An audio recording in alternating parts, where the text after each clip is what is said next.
Guys welcome back. അപ്പോൾ നമ്മുടെ കെമിസ്ട്രീൻ്റെ model exam ആയിരുന്നു. പിന്നെ ഫസ്റ്റ് ഓഫ് ഓൾ പറയുകയാണെങ്കിൽ ഇവിടെ കറണ്ട് ഇല്ലാത്തതുകൊണ്ട് ഞാൻ ഈ ഒരു സ്റ്റഡി ലാമ്പ് വെച്ചിട്ടാണ് അഡ്ജസ്റ്റ് ചെയ്യുന്നതുകൊണ്ട് ഇവിടെ കുറച്ച് ഇരുന്നിരിക്കുക, നിങ്ങൾ ക്ഷമിക്കുക. അപ്പോൾ ഞാൻ വന്നിട്ടുള്ള കെമിസ്ട്രി എക്സാമിൻ്റെ റിവ്യൂ ആയിട്ടാണ്. ഒറ്റ വാക്കി പറയുകയാണെങ്കിൽ അത്യാവശ്യം സിമ്പിളായിട്ടുള്ള ക്വസ്റ്റ്യൻസ് ആയിരുന്നു. എല്ലാ ചാപ്റ്റേഴ്സും ഒന്ന് ചെറുതായിട്ടെങ്കിലും കവർ ചെയ്ത് പോയവർക്ക് അത്യാവശ്യം ഈസി ആയിട്ട് എഴുതാൻ പറ്റുന്നൊരു എക്സാം ആയിരുന്നു. പക്ഷേ എനിക്ക് അത്ര ഈസി ആയിരുന്നില്ല, കുറച്ച് ബുദ്ധിമുട്ടുണ്ടായിരുന്നു. അപ്പോൾ എനിക്ക് മനസ്സിലായി ഇങ്ങനെ പഠിച്ചാൽ പോരാ, കുറച്ചുകൂടെ നന്നായിട്ട് പഠിക്കാനുണ്ട്.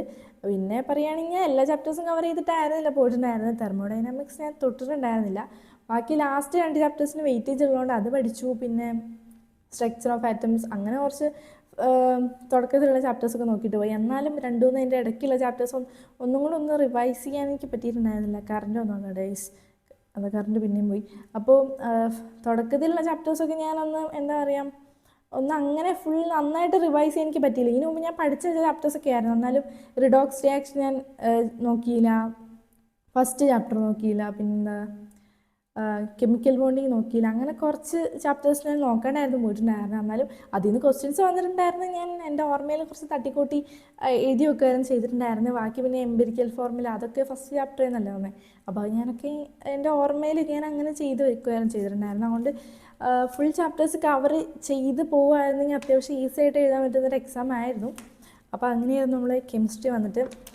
അപ്പോൾ ഫസ്റ്റ് 1 വേർഡ് ആയിരുന്നു. ഫസ്റ്റ് ക്വസ്റ്റ്യൻ എനിക്ക് അറിയണ്ടായിരുന്നില്ല, ലിമിറ്റിംഗ് റിയേജൻ അങ്ങനെ എന്തോ ആയിരുന്നു. പക്ഷെ ഞാനത് എഴുതിയില്ല. ബാക്കി 4 എഴുതുമായിരുന്നു ചെയ്തിട്ടുണ്ടായിരുന്നു. പിന്നെ ബാക്കി 10 8 എഴുതിയാൽ മതി. അത് പിന്നെ കുഴപ്പമില്ലാണ്ട് എഴുതി. എന്നാലും 8 ഫുൾ അറിയണ്ടായിരുന്നില്ല. എന്നാലും ഞാൻ എൻ്റേതായ രീതിയിൽ തട്ടിക്കൂട്ടി എഴുതി വെച്ചു. തെർമോഡൈനാമിക്സിനൊക്കെ കുറേ ക്വസ്റ്റ്യൻസ് വന്നു, അതൊക്കെ ഞാൻ സ്കിപ്പ് ചെയ്തു. അല്ലാത്തൊക്കെ ഞാൻ എന്തൊക്കെയോ ആയിട്ട് എഴുതി വെച്ചിട്ടുണ്ട്. അങ്ങനെയായിരുന്നു ചെയ്തിട്ടുണ്ടായിരുന്നത്. പിന്നെ ലാസ്റ്റ് എക്സാമിന് മുമ്പ് ഞാൻ ചെറുതായിട്ട് ക്വസ്റ്റ്യൻസ് ഉള്ള എൻ്റെ ഒരു ബുക്ക് ഉണ്ടായിരുന്നു, ഒരു ഗൈഡ്. അത് വെറുതെ ഒന്ന് തുറന്നു നോക്കി. ലാസ്റ്റ് എന്താ റിഡോക്സ് റിയാക്ഷനോ അതിൽ നിന്ന് എന്തോ എന്താ കോമൺ അയോൺ എഫക്റ്റും ബഫർ സൊല്യൂഷനും ഒന്ന് ചെറുതായിട്ടൊന്ന് ഞാൻ വായിച്ച് നോക്കുമായിരുന്നു. അവസാനം ഞാൻ വായിച്ച് നോക്കി. പിന്നെ ബുക്ക് എടുത്ത് കൊണ്ട് വെച്ചിട്ട് എക്സാം എഴുതാൻ ചെയ്തിട്ടുണ്ടായിരുന്നു. ആ ഒരു കറക്റ്റ് 2 ക്വസ്റ്റ്യൻ കറക്റ്റ് അതേപോലെ വന്നു. ഒരു ലാസ്റ്റ് വായിച്ചുകൊണ്ട് തന്നെ എനിക്ക് കറക്റ്റ് ഓർമ്മയുണ്ടായിരുന്നില്ല. എന്നാലും ഞാൻ എൻ്റെ രീതിയിൽ എന്തൊക്കെയോ കേട്ട് എഴുതി വെച്ചിട്ടുണ്ടായിരുന്നു. എന്തോ ഞാൻ അവസാനമൊക്കെ വായിക്കുന്ന ക്വസ്റ്റ്യൻസ് സാധാരണ ഇങ്ങനെ എക്സാമിന് വരാറുണ്ട്, എന്തോ എനിക്കറിയില്ല. അപ്പോൾ അങ്ങനെയായിരുന്നു നമ്മുടെ കെമിസ്ട്രീൻ്റെ എക്സാം വന്നിട്ട്. പിന്നെ ഇന്നലെ നമ്മുടെ ഇംഗ്ലീഷിൻ്റെ എക്സാം ആയിരുന്നു. കുറച്ച് സാങ്കേതിക കാരണങ്ങളാൽ എനിക്ക് ആ ഒരു റിവ്യൂവിൻ്റെ വീഡിയോ ഇടാൻ പറ്റിയില്ല. ഇംഗ്ലീഷ് അത്യാവശ്യം കുഴപ്പമുണ്ടായിരുന്നില്ല, അത്യാവശ്യം ഈസി ആയിരുന്നു. പക്ഷേ എനിക്ക് ചെറിയൊരു ടൈം മാനേജ്മെൻറ്റിൻ്റെ ചെറിയൊരു പ്രശ്നമുണ്ട്. പക്ഷേ ഈ പ്രാവശ്യം അത്യാവശ്യം ഇമ്പ്രൂവ് ആക്കിയിട്ടുണ്ട്. ഞാൻ എന്താ ചെയ്തതെന്ന് വെച്ചാൽ ഫസ്റ്റ് അറിയുന്ന ക്വസ്റ്റ്യൻസ് സ്പീഡിൽ എഴുതി തീർത്തു. എന്താ പറയുക, നമുക്ക് നന്നായിട്ട് പഠിച്ച ക്വസ്റ്റ്യൻസൊക്കെ ഫസ്റ്റ് സ്പീഡിൽ എഴുതി തീർത്തിട്ട് ബാക്കി ആലോചിച്ച് എഴുതാനുള്ളത് ഞാൻ അവസാനത്തോട്ട് വെച്ചു. ഞാൻ ശരിക്കും പറഞ്ഞാൽ പുറകെ നേരം തുടങ്ങിയിട്ടുണ്ടായിരുന്നേ. അപ്പോൾ 8 മാർക്കിൻ്റെ ഒക്കെ ഫസ്റ്റ് എഴുതി തീർത്തു. പിന്നെ ലാസ്റ്റ് ആയിരുന്നു 4 മാർക്കിൻ്റെ തീർത്തിട്ടുണ്ടായിരുന്നത്. സോ അങ്ങനെ ചെയ്തപ്പോൾ എനിക്ക് കുറച്ചും കൂടെ പെട്ടെന്ന് തീർത്ത പോലെ ഉണ്ടായിരുന്നാലും അവസാനം കുറച്ച് ടൈറ്റായിരുന്നു.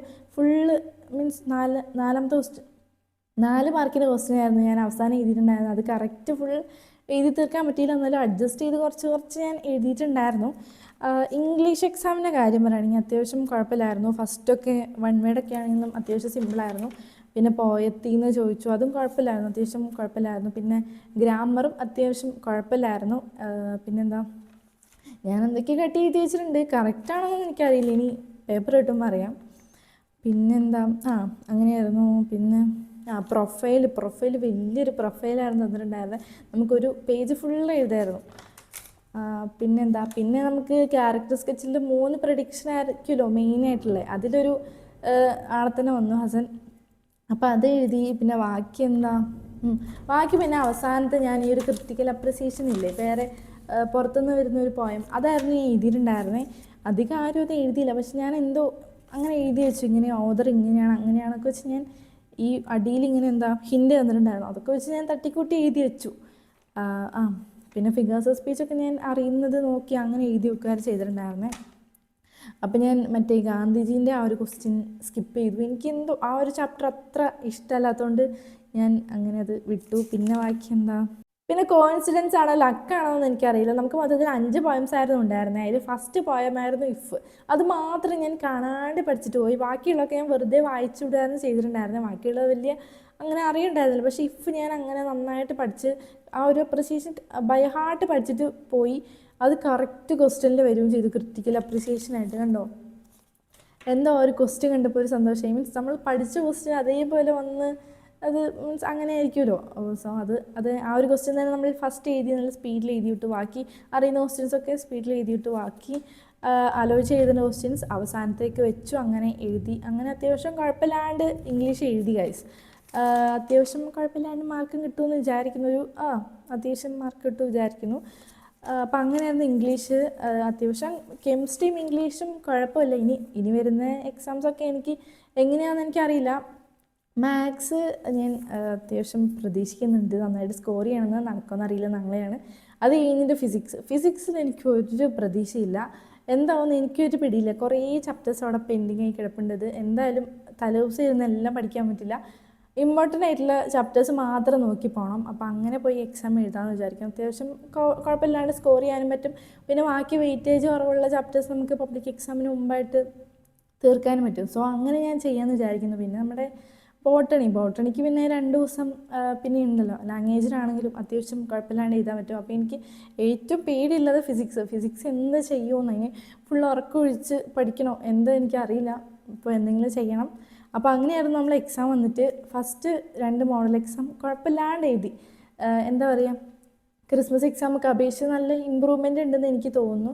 അപ്പോൾ ഇനി നമുക്ക് മോഡൽ എക്സാം ആകുമ്പോഴത്തേക്കും പൊളിക്കണം. സോ അങ്ങനെയാണ്. അപ്പോൾ നിങ്ങൾക്ക് ഈ ഒരു 2 എക്സാംസ് എങ്ങനെയുണ്ടെന്നൊക്കെ കമൻറ്റ് ചെയ്യുക. ഇംഗ്ലീഷിൽ എങ്ങനെയായിരുന്നു, ഞാനൊരു പോൾ ഇട്ടായിരുന്നു. അപ്പോൾ കുറേ പേർക്ക് ടൈം കിട്ടിയില്ല എന്ന് പറയുന്നുണ്ടായിരുന്നു. സോ ഞാൻ ചെയ്ത പോലെ ഒന്ന് ചെയ്ത് നോക്കുക. അപ്പോൾ ചിലപ്പോൾ ഇമ്പ്രൂവ്മെൻ്റ് ഉണ്ടാവും. പിന്നെ കെമിസ്ട്രിയും ഇങ്ങനെയൊക്കെ ആയിരുന്നു ഗൈസ്. കുഴപ്പമില്ലായിരുന്നു. അത്യാവശ്യം ക്രിസ്മസ് എക്സാമിനെക്കാട്ടും നന്നായിട്ട് എഴുതാൻ പറ്റിയെന്ന് എനിക്ക് തോന്നുന്നു. എന്ന് വെച്ച് ഭയങ്കര ഫുൾ മാർക്ക് അങ്ങനെയൊന്നുമല്ല, എന്നാലും ഒരു ആവറേജ് എക്സാം ആയിരുന്നു. നിങ്ങൾക്ക് എക്സാം എങ്ങനെ ഉണ്ടായിരുന്നു താഴെ കമൻറ്റ് ചെയ്യുക. അപ്പോൾ അത്ര ഉണത്തൊരു വീഡിയോ. അപ്പോൾ നിങ്ങൾക്ക് ഒരു വീഡിയോ ഇഷ്ടപ്പെട്ടു വിചാരിക്കുന്നു. അപ്പോൾ അടുത്ത വീഡിയോയിൽ കാണുന്നതായിരിക്കും. ബൈ.